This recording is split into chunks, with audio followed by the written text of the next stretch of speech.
as well. It's the Indigenous Sports Spotlight. Joining us today is head coach of the Saskatchewan team that brought home bronze, Dan Tonge. Now, Dan, Greg and I were talking here.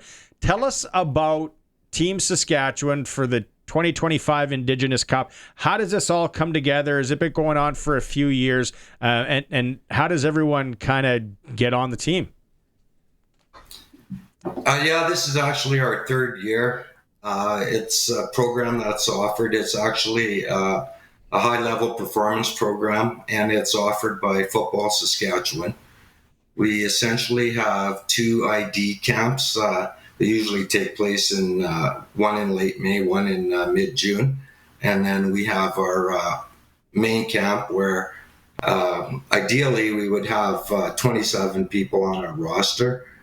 This year, due to some late cancellations by some of our players who weren't able to travel, we ended up traveling with 23 this year. So that's basically how it goes. It's the third year.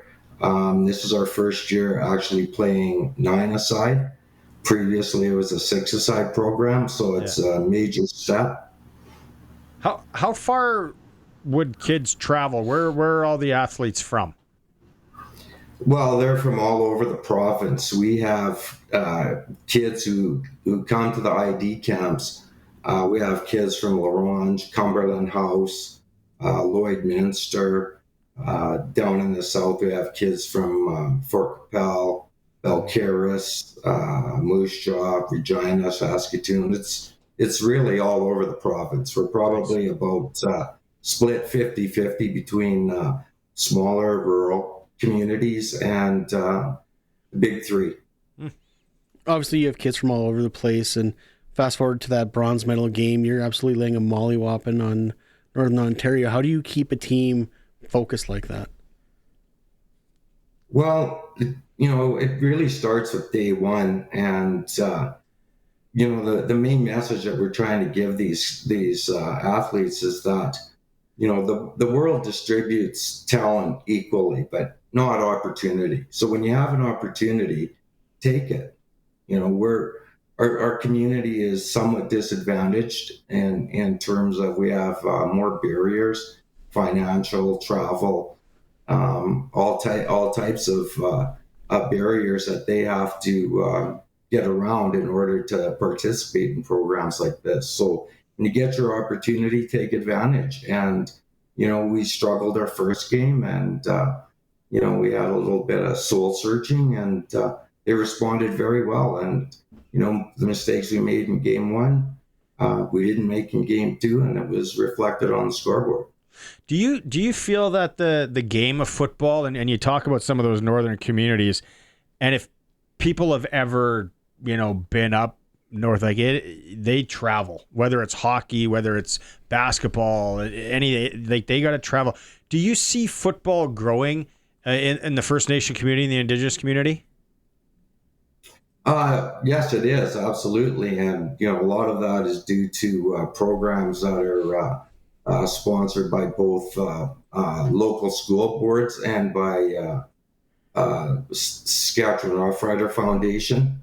So the Northern Football League has had enormous support from both of those, and that's just proving we're getting lots of kids, coming out of the north who are participating in those leagues. So it's great. It answers, one of the calls to action from Truth and Reconciliation. So it's a great fit.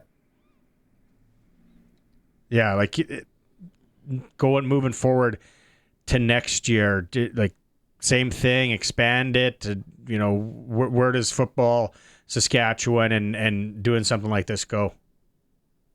Well, originally this program, it was called Six Nations Cup, and this was pre-COVID, and there were more provinces represented, 6 in total. Unfortunately, after COVID, a lot of these programs fell by the wayside.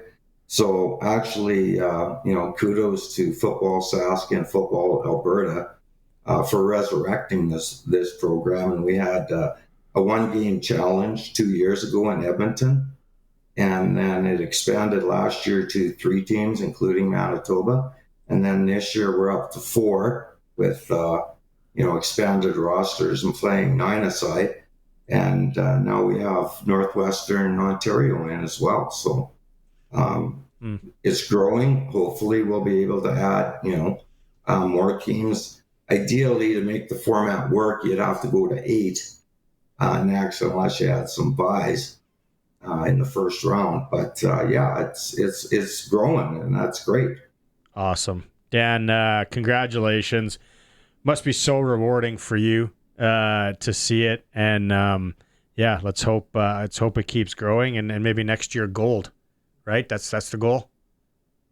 Well, yeah, Football Sask, I've been a member forever, and, I've coached with the U18 at Football Canada Cup, and, gold is always on our agenda. So,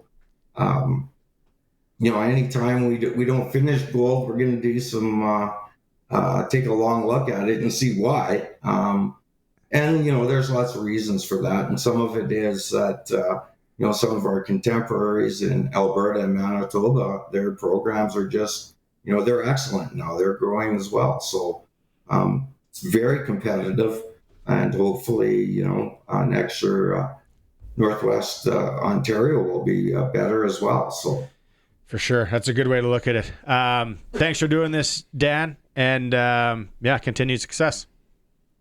Okay, well, thanks for having me on the show, guys.